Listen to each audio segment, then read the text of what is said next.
Imana iguha umugisha. Reka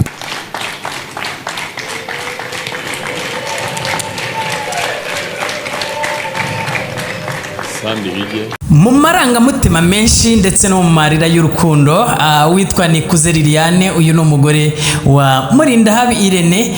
Ahangaha rwose bari mu muhango wo gusaba no gukwa. Nibyo rero nje kukwinjizamo muri iki kiganiro cyacu. Reka untize amatwi kandi wicare ku gatebe kabisa, tube tuganira tugenda tureba ndetse tunavuga mu bimwe mu byagiye biranga uyu muhango wo gusaba no gukwa. Naho mu kanya rero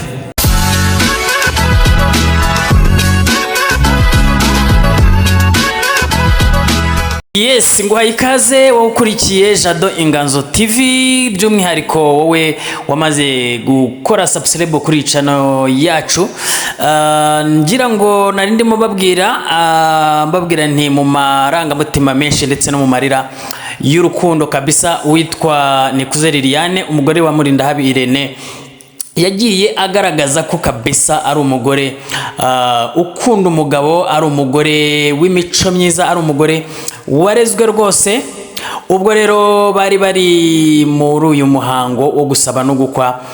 Mbibutse yuko hari hashize iminsi bakoze umurenge cyangwa se basezeranye byemewe n'amategeko mu murenge, hari ku itariki 11.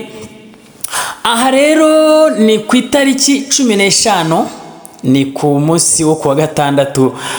Ubwo rwose uyu mugabo Murindahabi Irene yari yabukereye ndetse n'abasore bari bamugaragiye, harimo abasore b'abastari kabisa, harimo abanyamakuru, harimo abahanzi, harimo abakinnyi ba filime cyangwa se abakinnyi ba sinema nyarwanda ndetse n'abandi bagiye batandukanye, harimo n'abakire nk'aba Coach Gayeri ndetse harimo n'aba MC, aba DJ kabisa. Ubukwe bwa Irene Murindahabi ni ubukwe bwari bukomeye cyane, ni ubukwe bwari bukaze cyane, bwari burimo abantu b'ingagari kabisa ndetse n'abantu b'abastari. Uyu mugore we witwa Nikuze Liliane, mu by'ukuri bigaragara ko uyu mukobwa ari umukobwa w'umuco, ari umukobwa warezwe kandi rwose afite ikintu bita urukundo. Ngira ngo mu abakurikiye umuhango wo gusaba no gukwa wose bagiye babibona, ndetse n'abagiye mu bukwe nyirizina muri reception cyangwa se abagiye aho bakiriwe, ngire ngo no mu rusengero aho barimo basezerana mu imbere y'Imana, umupasiteri ari kubasezeranya.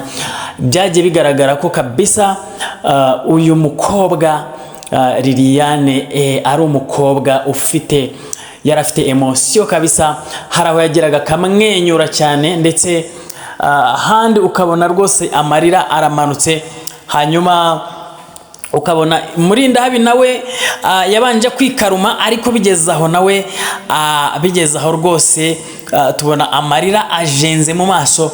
Ibi rero ntago ari amarira y'agahinda, ntago ari amarira wenda y'umuhangayiko, ni amarira y'ibyishimo. Aba bantu kabisa, iyi couple abantu bagiye bavuga bati iyi couple irarenze. Ikindi cya kabiri, mu bintu byaranze ubukwe bwa Irene, abantu bagiye bavuga cyane, bavuga bati ubu bukwe ni ubwa mbere tubonye, ubu bukwe kabisa ni ubwa mbere tubonye, yaba mu bahanzi, yaba mu banyamakuru, yaba mu bakinnyi ba sinema nyarwanda, nta muntu wigeze ukora ubukwe nk'ubwa Murindahabi Irene. Ni ubukwe rero bwari bwashimishije imiryango, yaba umuryango wa Liliane ndetse n'umuryango wa Murindahabi Irene ndetse n'inshuti zabo zigiye zitandukanye. Aha rero yaragaragiwe kabisa n'abasore b'inkorokoro, harimo abitwa bakimenye, harimo ba Rocky Kirabiranya, harimo ba Philipita ndetse n'abandi benshi batandukanye.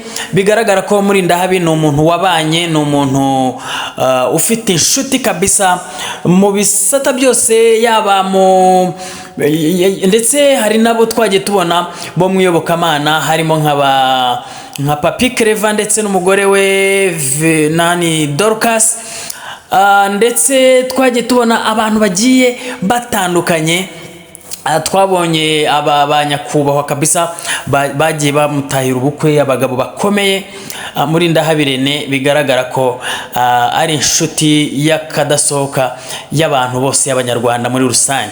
Hanyuma rero twabonyemo nanone umugabo witwa Wadraogo Idrissa, umugabo wa Vestina kabisa. Byavugaga ko yaba ari kumwe n'umugore we Vestina n'undi muri Canada, ariko umugabo kabisa yafashe indege aravuga ati muri Ndahabi uri inshuti yanjye, ntabwo nabura kugutahira ubukwe. Hari abantu rero bagiye bibaza byinshi bavuga bati se kubera iki Vestina na Dorcas bataje kumutahira ubukwe, cyangwa se kuki mu bukwe bwa Irene batabonetse nk'abantu yaba yaramanaginze cyangwa se yaba yarazamuye. Ariko buri muntu wese agira impamvu zigiye zitandukanye ku giti cye.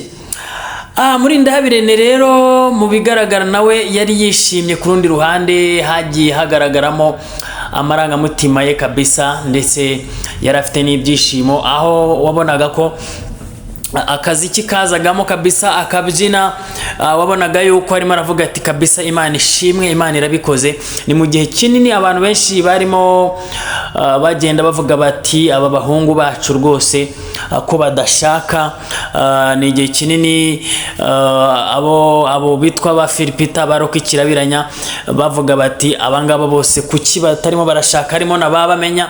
Ariko umusore kabisa, ariko ntago twavuga ngo umusore, ni umugabo, kuko yagaragaje n'umwana we aho yaba muri uyu muhango wo gusaba no gukwa amuha impano, ndetse no muri reception uyu mwana kabisa yagiye yigaragaza ashimira papa we, yavuga ati ndagushimira papa, ndagushimira ko wanyitayeho, ndagushimira ko wambyaye.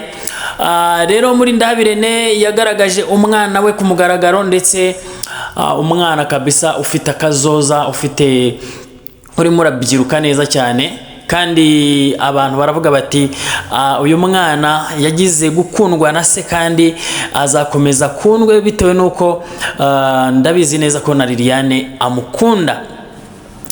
Muri Ndahabi Irene bibutse ko ari umunyamakuru wagiye ukorera ibinyamakuru bigiye bitandukanye, harimo Isango Star, harimo yakoreye Isibo TV, ndetse yakoraga no kuri The Choice Live aho yakoranaga na Philipita, ibintu bikaryoha cyane. Ubu rero akaba akorera ku kinyamakuru cyangwa se kuri channel yitwa MIE Empire.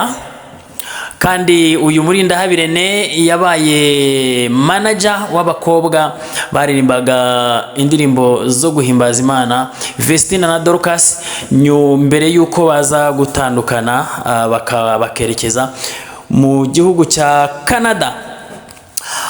Ubu bukwe bwa muri Ndahabi rero bwagiye kabisa bushimisha benshi, ndetse ngire ngo babubonye no muri reception mu kurya no kunywa kabisa. Abantu baravuze bati ubu bukwe nibwo bukwe kabisa bufite icyakura, hari harimo icyo kurya ndetse n'icyo kunywa gihagije ku rwego rwo hejuru. Mbese ubu bukwe bwa Irene muri Ndahabi ndetse na Nikuze Liliane ntago wabuveba. Reka ngushimire wowe wakomeje gukurikira Jado Inganzo TV, by'umwihariko kandi wowe wamaze gukora subscribe. Niba utarakora subscribe, reka urebe munsi video ukande ijambo subscribe, ukande like, ndetse niba wakunze iki kiganiro cyacu